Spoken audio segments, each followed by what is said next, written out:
Dans cet exercice, on va faire cette pièce qui est un bloc de 40 par 40 sur une hauteur de 20. Donc je vais dessiner une esquisse que je vais contraindre. Ensuite, je ferai le perçage au centre avec un enlèvement de matière un diamètre de 26 sur une profondeur de 10 et je terminerai par les 4 trous taraudés. Ce qui donne une extrusion. Sur cette extrusion, on va définir avec la fonction rectangle. Je vais mettre une cote qui correspond à mes 40. Pour l'autre cote verticale, je vais mettre la contrainte d'égalité. Ensuite, je vais donner une hauteur de 20 mm. Voilà, je valide. Ensuite, je vais faire un enlèvement de matière sur la face supérieure. Je vais dessiner un trou, un cercle centré de diamètre 26. Donc, j'oublie pas de mettre les cotes.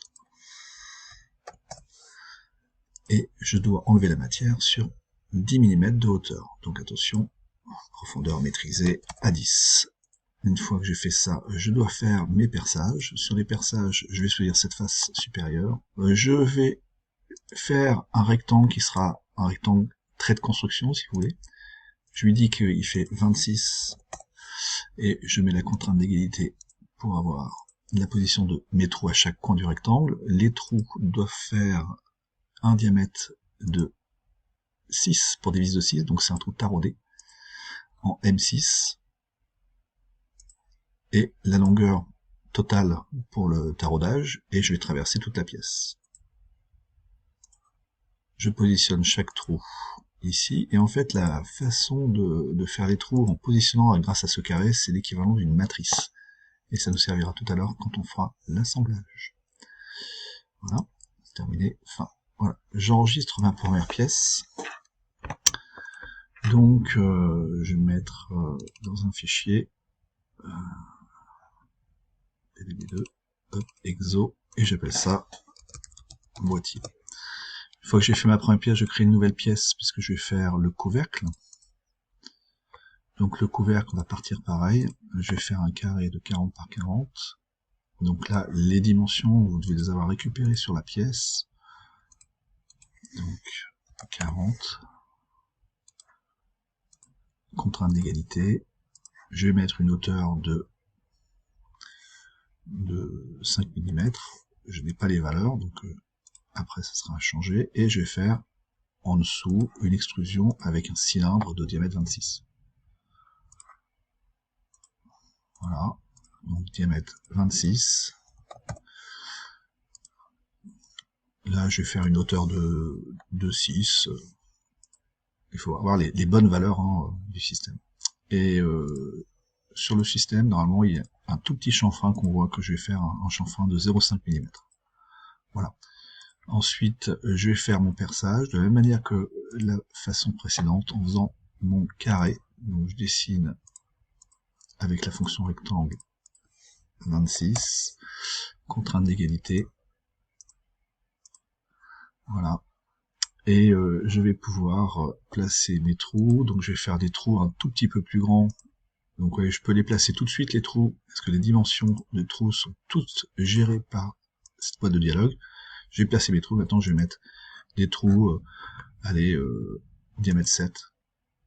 Plus grand que, en tout cas, la vis qui fait M6. Les trous sont débouchants. Voilà. Et oui, tous les diamètres ont tous changé en même temps. Je vais faire mon esquisse. Et donc la manière de faire ces trous, c'est pareil, ça peut se comporter comme une matrice plus tard. J'enregistre et je vais appeler ça couvercle. Voilà. Il va falloir ensuite aller sur Moodle, aller récupérer la pièce, la vis, dans Fimi CAO. Donc j'ai lancé Moodle, je vais dans Fimi CAO, et je vais devoir me connecter et aller chercher donc la zone de téléchargement des pièces qui se situe après les tutos. Vous avez une zone qui s'appelle composants standard et mécatronique solid edge. Voilà, composants standard. Je vais chercher la vis qui m'intéresse. C'est une vis CHC à 6 pans creux de M6. Et je vais prendre une vis de 20. Je clique dessus, je télécharge le fichier, je le dépose à l'endroit où je travaille. Donc moi j'ai décidé de travailler dans ce répertoire-là. Donc TD2, Exo. Et voilà, je mets la pièce. Je vais pouvoir continuer à faire mon assemblage. Pour l'assemblage, je vais faire l'assemblage à partir du boîtier qui va être ma pièce de référence. Donc comme j'ai le boîtier qui est actuellement ouvert sur Solid Edge, je vais faire fichier nouveau, assemblage du modèle actif, donc du boîtier. Le boîtier sera ma pièce de référence. Donc je crée mon assemblage, le fond va venir bleu dans nos configurations, et j'enregistre cet assemblage tout de suite au bon endroit, donc je vais l'appeler exo. Voilà. Ensuite, je vais récupérer les pièces qui m'intéressent, donc à l'endroit où j'ai mis mes fichiers, je vais récupérer le couvercle, et je vais récupérer les vis. Comment on va positionner? On va assembler. Je vais assembler le cylindre ici sur ce cylindre-là. Attention, les dimensions des pièces sont pas forcément correctes. Hein. Il faut bien prendre les bonnes dimensions de pièces réalisées en mesurant sur les vraies pièces. Je vais coller ce plan-là sur ce plan-là, et donc la pièce actuellement, elle peut faire ça. Je vais ensuite positionner ici. Je vais assembler la vis, donc le cylindre de la vis sur ce cylindre-là. La vis, je peux la déplacer encore. Je vais sélectionner ce plan-là et le positionner ici. Voilà. Donc maintenant, mon système peut faire ça. Oui, mais il faut que je positionne ma vis, mon cylindre de vis. CTRL Z, petite erreur. Donc je vais cacher le boîtier qui m'embête. Je vais sélectionner donc le cylindre de la vis. Je fais apparaître le boîtier sur ce trou-là. Voilà.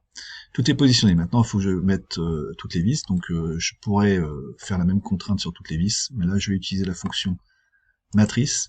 Comme les 4 trous que j'ai fait dans cette pièce-là, c'est l'équivalent d'une matrice. Donc, je sélectionne ma pièce de départ. Je cherche dans la pièce ici les 4 trous qui ont été faits en même temps avec le rectangle. Donc, c'est l'équivalent d'une matrice. Et je dis, ma vis est actuellement sur ce trou-là. Je clique dessus et ça me duplique les vis. Une fois que j'ai terminé cette opération, il va falloir que je fasse une mise en plan. Donc j'enregistre, fichier, nouveau, mise en plan du modèle courant, ce qui fait que ça me fait ma mise en plan. Je vais travailler par exemple dans monopièce, je fais OK. Je dois faire ma mise en plan, je vais choisir la vue de face, et donc je vais prendre la vue de face qui correspond à cette vue-là. Voilà. Je valide.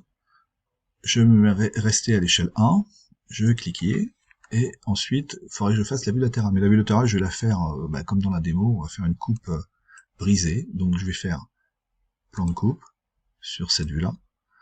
Je sélectionne donc, ici on a dit qu'on passait par le centre de... Ah, alors j'arrive pas à voir... Ah oui, c'est bon. Le centre de la vis, voilà. Après je vais récupérer, en réveillant ce trait-là, je réveille le trait du milieu, je m'arrête, je clique, je vais réveiller le trait du milieu ici pour aller horizontalement sur ce trait-là, et après je traverse la pièce. Je ferme le plan de coupe, les flèches je les veux de l'autre côté, donc voilà, je positionne ma souris, et puis je vais faire vue section, ici, et je me décale. Voilà. Qu'est-ce qui manque? Il manque les traits d'axe. Les traits d'axe, on va pouvoir les faire. Donc sur les vues en coupe, il faut les faire entre guillemets à la main. Donc je vais cliquer sur ce bouton-là en suivant avec 2 lignes. Hop, le trait d'axe est un peu petit, je l'agrandis. Pareil ici, ce trait-là, et j'agrandis le trait d'axe. Il faudrait faire aussi un trait d'axe qui dit qu'il y a le changement de profondeur du plan de coupe. Donc ce trait-là et ce trait-là. Voilà, j'ai le trait d'axe qui arrive, c'est parfait. J'enregistre. Maintenant, il faut que je fasse ma mise en plan avec la nomenclature. Donc pour la nomenclature, je vais utiliser nomenclature. Je vais cliquer sur la vue où je veux les repères qui doivent s'afficher. J'ai bien coché les bulles, j'ai bien coché la grille. Et là, je vais choisir avec numéro. Ça va me permettre de maîtriser tous les numéros de pièces. Autrement, si vous laissez par défaut, c'est le système de défaut Solid Edge. Je clique sur la vue où je veux les bulles. Je vois que les bulles sont vides. Ma nomenclature est ici, je vais la remettre à cet endroit, et c'est pareil, c'est tout vide. C'est normal, les informations, je ne les ai pas indiquées dans mes pièces, donc il va falloir que je le mette en place. Pour le mettre en place, deux possibilités. Je vais utiliser le gestionnaire, donc information, gestionnaire des propriétés. C'est une sorte de tableur qui apparaît, je développe, je fais apparaître titre, donc dans colonne, faites apparaître titre et sujet si ça n'apparaît pas. D'accord.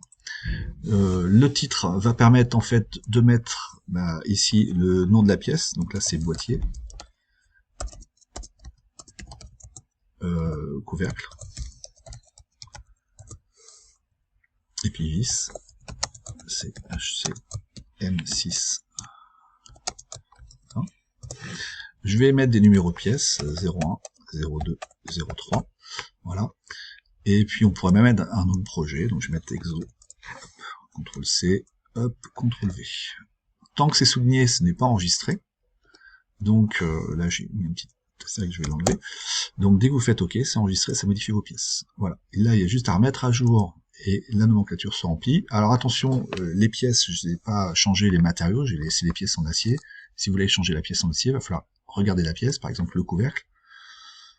Et puis vous pouvez double-cliquer sur matière acier, ça vous ouvre le choix des matériaux et vous allez pouvoir ici lui dire bah non mais c'est en acier, hop, en aluminium, pardon, hop, aluminium, je vais prendre celui-là, je fais appliquer au modèle, j'enregistre, ça vous change toutes ces caractéristiques là. Je vois bien qu'il y a deux couleurs différentes, hein, parce que la couleur aluminium on a changé un petit peu les paramètres, et je fais une mise à jour. Voilà. Une fois que j'ai fait ça, si j'ai besoin de faire apparaître les informations dans le cartouche, il faut aller sur les propriétés de la pièce. Donc vous voyez dans Exo ASM, il faut que je fasse apparaître les propriétés de la pièce. Donc c'est soit information, propriété du fichier, et dans propriété du fichier, résumé, là vous mettez hop, démo ASM du boîtier. Dans le projet, on retrouverait le numéro de document avec le numéro, mais là il n'y a pas besoin, il ne va pas apparaître. Voilà. N'oubliez pas de faire enregistrer. Voilà. De temps en temps, sur un assemblage, il peut être intéressant de faire une mise à jour.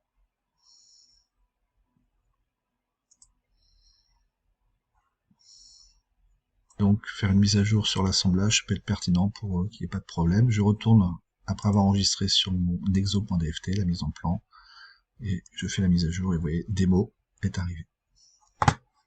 Normalement, l'exercice est terminé.